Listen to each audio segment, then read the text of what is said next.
அது சரி, எனது பேகத்திற்கு உடல்நிலை எப்படி உள்ளது? ஆதாப் ஹுசூர். என்ன விஷயம்? நீ ஏன் இவ்வாறு ஓடி வருகின்றாய்? ஹுசூர், என்னவென்றால் திலாவர் கான் இங்கு வேலை செய்தாரே அவர்தான். அவர் திருநங்கை இல்லையாம், ஏதோ மாறுவேடத்தில் வந்திருக்கிறாராம். அவர் ஒரு ராஜபுத்திரனாம். அவர் இங்கு அரண்மனைக்கு ஜோதா பேகத்தை சந்திக்கத்தான் வந்தார் என்று கூறுகிறார்கள்.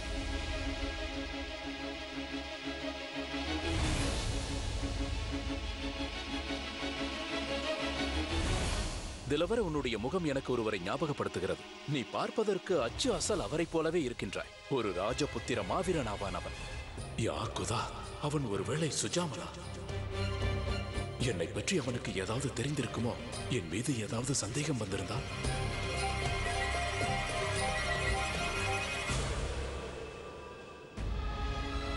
ஜோதா அண்ணியின் பெயரை கேட்டதும் மீண்டும் என்னை விட்டு சென்று விட்டார்.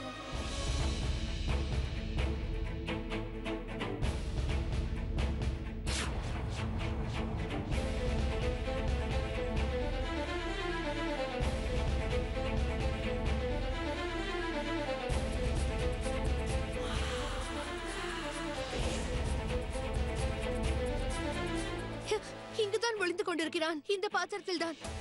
நீ இதற்குள் ஒளிந்திருக்கிறாய் என்பது எனக்கு தெரியும். நீயாக வெளியே வந்து விட்டால் அது உனக்கு நல்லது.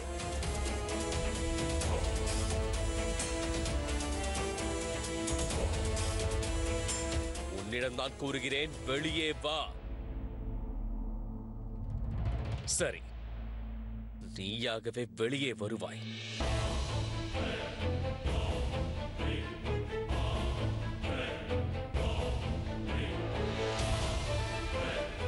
உனக்கு இன்னும் நேரம் இருக்கிறது.